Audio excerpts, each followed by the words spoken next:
Hello everyone and welcome. In today's video I install the rear suspension into the Firebird, I begin a complete suspension overhaul on the Impreza, and I'm giving away a set of RC vehicle accessories.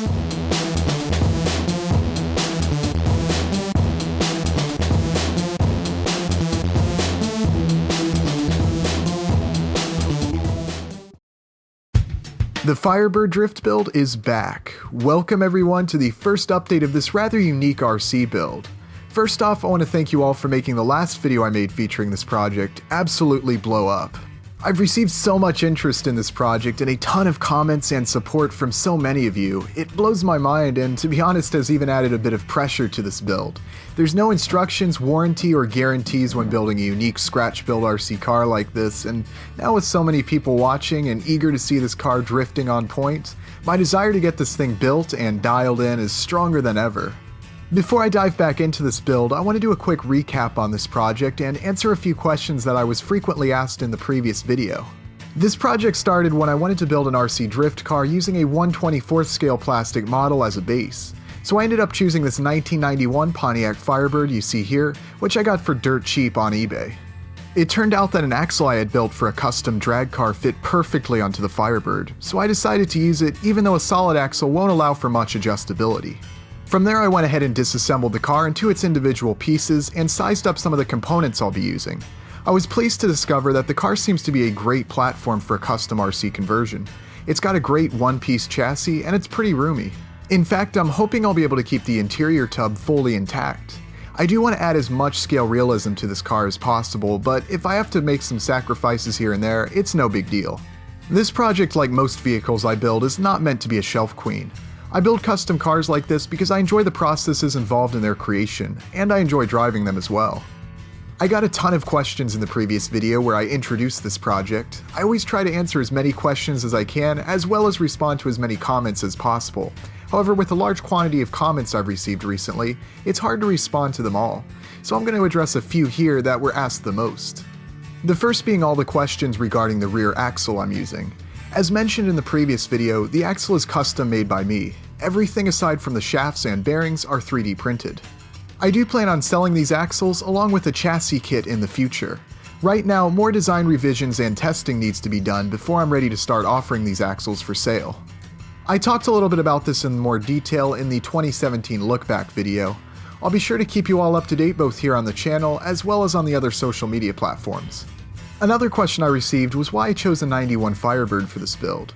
Certainly the main factor was cost. This car only set me back about $3, which is a fraction of what a new kit costs.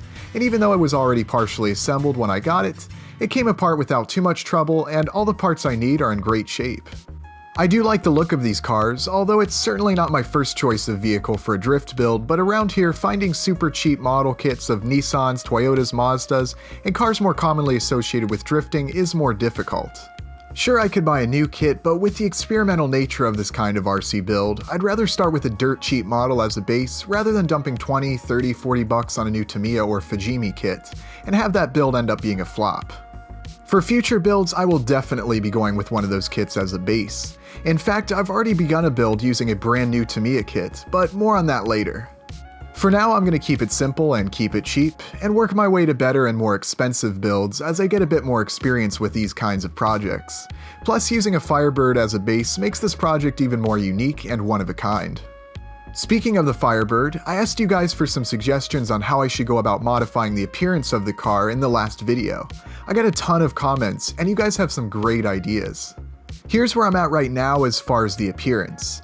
For wheels, I designed some basic steel wheels, heavily inspired by Cragar's Series 397 Soft 8s, with some PLA 3D printed tires. Now I may change these up at some point, but right now I think these wheels look pretty sick on this car. Easily the most suggested thing you wanted to see on the body was fender flares. At first I wasn't quite sure how I wanted to design them. I figured I didn't want to go with anything too crazy just to keep things clean and simple. Like with most other projects, I begin looking for photos of full-scale 3rd-gen Firebirds, Camaros, and other similar vehicles with fender flares to get some inspiration. I came across an image of this promotional sales brochure that has a Trans Am with factory fender flares. I think these look pretty nice on the car, so I decided to design mine similarly to how these looked. One difference I made with mine though is I decided to make mine bolt-on flares, just to give them a little more of a custom look.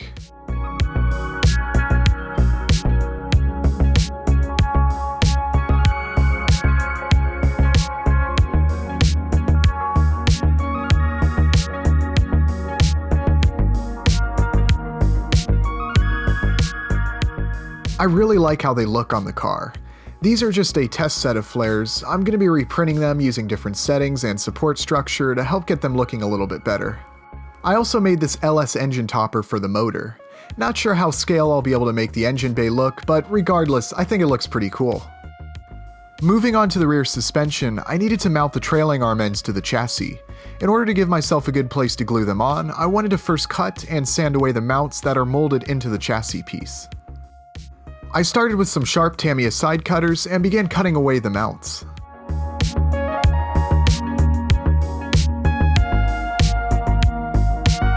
I next wanted to file down the areas smooth. Before doing this though, I wanted to use a little bit of masking tape to protect some of the surrounding areas.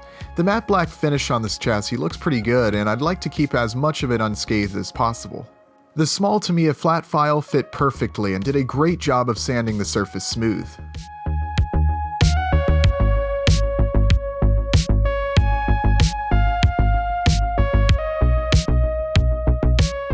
I needed to do a little bit of further sanding with some coarse grit sandpaper. This will also help the glue to adhere to the chassis a little better.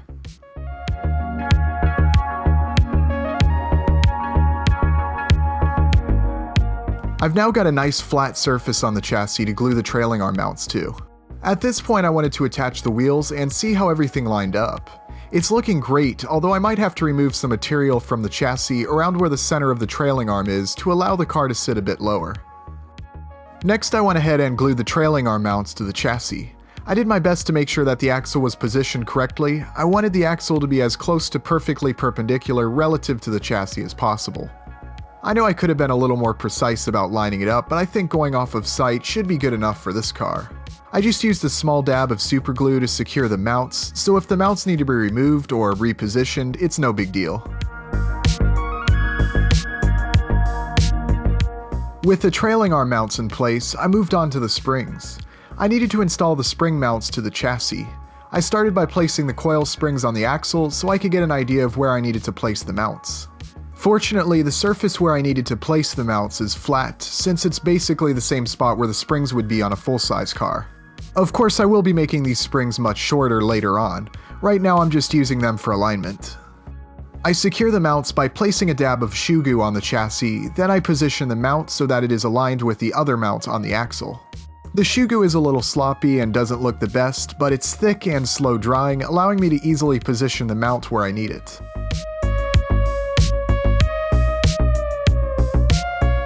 I repeat the same process on the other side, doing my best to make the alignment as good as possible.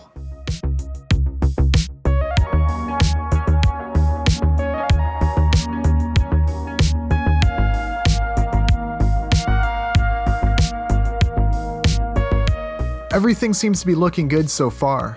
I don't think I'll be using any magnets on this car, at least not in the rear. The magnets act a bit like shock absorbers, but I plan on keeping the suspension low and stiff with just a little bit of travel, so I don't think it will be very crucial on this vehicle. Plus, there is really no good place to mount them on this chassis. In order for them to work optimally, the position and spacing has to be precise. I might mess around with adding some magnets in the future, but for now I'm going to stick with just the springs. Next, I need to install the Panhard bar mount to the chassis. This is also being mounted in roughly the same location as where it would be on a full-scale car. This was very easy to mount just behind where the spring mount is on that flat section, but I wanted to cut out a little notch on the mount so that I could sit a little further back. I used a Dremel and a couple of files to create the notch, and then I glued the mount to the chassis.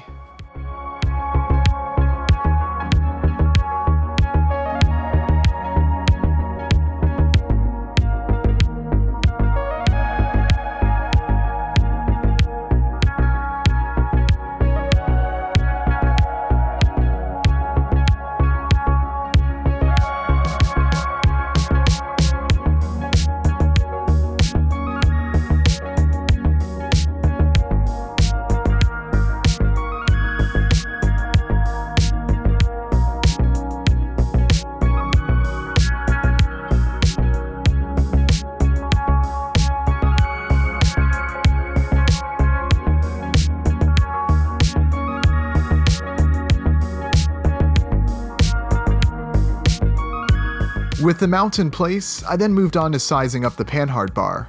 I did some rough measurements from the axle to the chassis mount and cut the Panhard bar rod to that length.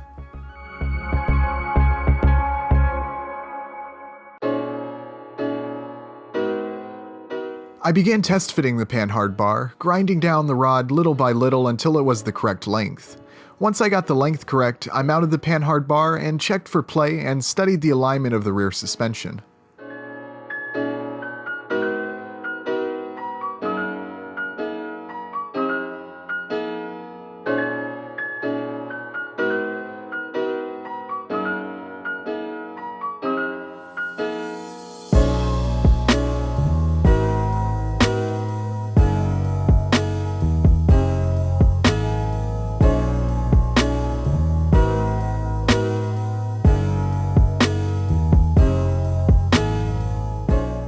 Everything looked and felt great. The suspension seems to be aligned well, and the movement of the axle felt smooth, and there isn't a ton of side-to-side play. Although the alignment of the Panhard bar isn't perfect, the position of the chassis mount is not quite right, and I'd like to make the Panhard bar closer to being perfectly parallel to the axle than what it is right now. I don't think that will have much of a negative impact on the suspension, but we'll see. With everything looking and feeling good, I was ready to complete the assembly of the rear suspension. I installed the springs and mounted the Panhard bar.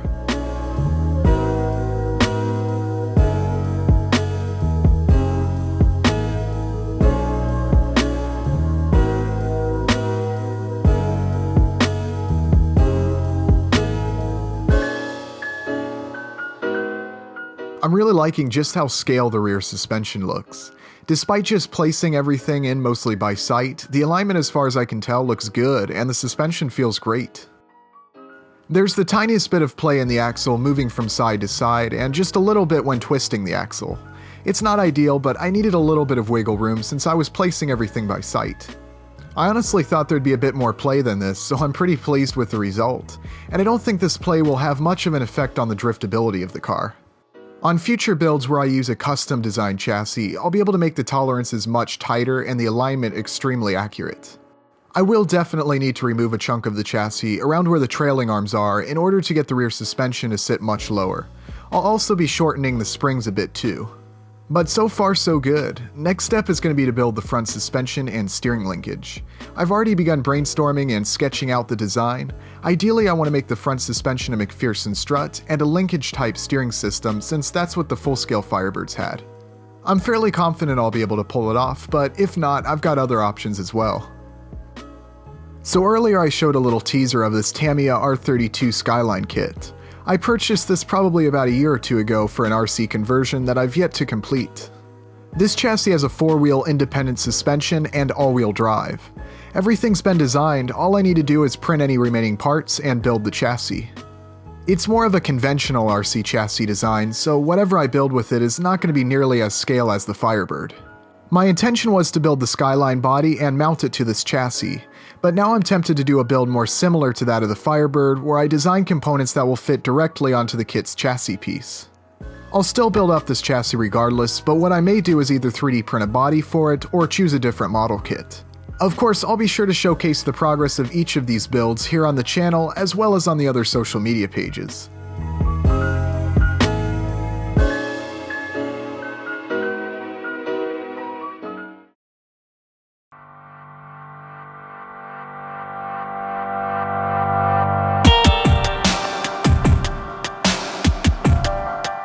Next up, I'm going to be doing some work on the Subasharu. This is another project I've featured several times before. It's a 10th scale 2007 Subaru Impreza on top of a custom 3D printed all-wheel drive chassis set up for rallycross racing. In the previous video I did featuring this car, I did a lot of work on the body, including adding lights, interior pieces, and some pretty sick looking exterior accessories. Today, however, I'm turning my attention to the chassis. As I mentioned in the last video, I want to make some serious modifications to the chassis, including new control arms, steering linkage, differential housings, shock mounts, and steering knuckles. Initially when I designed the chassis, I wanted as many parts on it to be 3D printable as possible, with just a basic FDM 3D printer being capable of producing those parts. I was able to accomplish this goal with a lot of success. From the steering knuckles to the half shafts and the steering linkage, pretty much anything that could be printed is printed. The result is good and certainly unique, but as you can imagine, going this route certainly has some drawbacks. All of the ball and socket connections on this chassis, both with the steering and suspension, are 3D printed. They work okay, but getting precise fitment and minimal play, as well as a smooth, fluid motion are a bit difficult due to the surface layering. For the new parts I'm designing, instead of 3D printing the ball part of the joint, I'm going to be using stainless steel balls and mounting them to the 3D printed part. The steel components will be perfectly smooth, and the dimensions will be extremely accurate, so I'm hoping I can get them to fit great and move smoothly. The weak link of this chassis is definitely the half shafts. The plastic protrusions that transfer the power from the differentials to the wheels are not very strong. The solution will be to replace those plastic protrusions with a solid metal rod that will be secured to the 3D printed part. Also, the upper shock mounts need to be designed stronger. Part of the problem too is that the shocks I'm using are not really ideal for this application. These are touring car shocks with stiff springs, and you can see I have the tension set really high to try and increase the ride height of the vehicle. I need to fit some more appropriate shocks onto this vehicle, something longer and with a bit more travel. That will definitely help, as well as I want to move the lower shock mount inwards. Right now it's extended further away from the lower control arm than what I want it. This chassis does have some other drawbacks and things I'd like to improve, but those are the main issues I really want to address with these new parts I'm designing. My task for this evening was to tear down all of the suspension components in preparation for the new parts. I'm not going to spend a whole lot of time going into a ton of detail about what I'm doing since this is a custom chassis. But once I get these new and improved parts designed and everything seems solid, I do plan on making these STL files for this chassis available. As I've mentioned before, this is one of my older designs, and I would like to design a completely new and thoroughly improved touring car chassis at some point in the future. I know I could design a chassis far superior to this one, but I've received a lot of interest in this platform, so I'd figured I'd make a few revisions to it and make the files available. This is a fairly conventional touring car chassis design. There's nothing overly unique about it, aside from the modular design of the differential housings and motor mount. You'll see what I mean a little later on as I get a bit further with the disassembly. I wanted everything on this chassis to be modular and as easy to mount as possible, so it would work on a wide variety of different custom applications, as opposed to something like a stock Tamiya TT02 tub chassis, where the motor mount and lower differential mounts are all one solid piece. That design is less desirable from a custom builder standpoint, since if you wanted to remove the rear suspension assembly of a TT02 or some similar chassis and mount that to your own custom scratch-built chassis that maybe you cut out of aluminum or whatever, it would be very difficult, but with the design I chose, you could easily take the differential and suspension assembly as a unit, and you can mount it onto pretty much whatever you want. As long as it fits, it's just secured using 4 M3 screws through the bottom. Just connect the drive shaft and you're ready to rock. Hopefully that makes sense. If not, I'm sure I'll be doing some builds in the future where I utilize these modular components. You can see what I'm referring to here. Both control arms and the upper shock mount is mounted to the differential housing block, and nothing here aside from the differential housing is mounted directly to the chassis. Most of the parts you see here are going to be replaced. I'm still making sure to keep track of everything, such as the screws, which are going to be reused. I would like to swap them out for some stainless steel hex head machine screws, but these get the job done. Bagging and labeling parts is always a great idea, especially if it might be a while till you get a chance to put it all back together. Now I'm moving on to the front differential housing, which is essentially identical to the rear.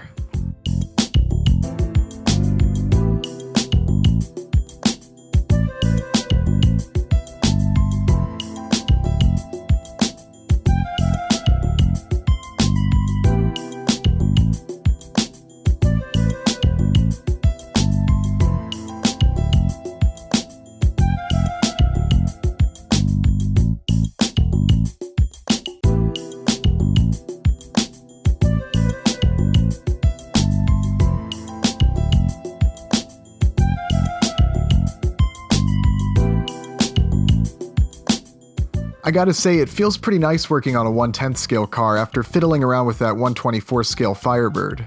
Everything feels so big and easy to access by comparison. And that's about all there is to it. I went ahead and bagged up the front suspension components. I went ahead and left the steering linkage in, but I'll be taking that out in the near future and replacing that as well. So now I've got a nice clean slate to mount all those new parts to. I've still got a little more CAD work I need to do before I'm ready to start printing and installing the new parts, but I should be ready to do so within the next couple of weeks. I'm looking forward to getting this thing put back together, seeing how the new parts perform, and sliding this thing around in the snow, as well as getting the files uploaded and seeing what kinds of cars you guys build.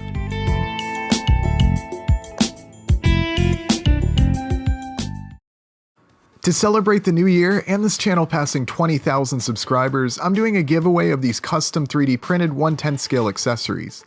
The winner will get everything you see here, including these 2 racing seats, large intercooler, and steering wheel. To enter is very simple. Make sure you are subscribed to the channel and that you have liked the video, and leave a comment below and make sure you include #giveaway.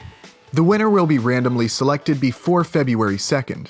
Now it could be a week from now, it could be 2 weeks from now, it could be 3 weeks from now, but the winner will be selected and the contest will be over before February 2nd. The winner's name will be announced within a future video.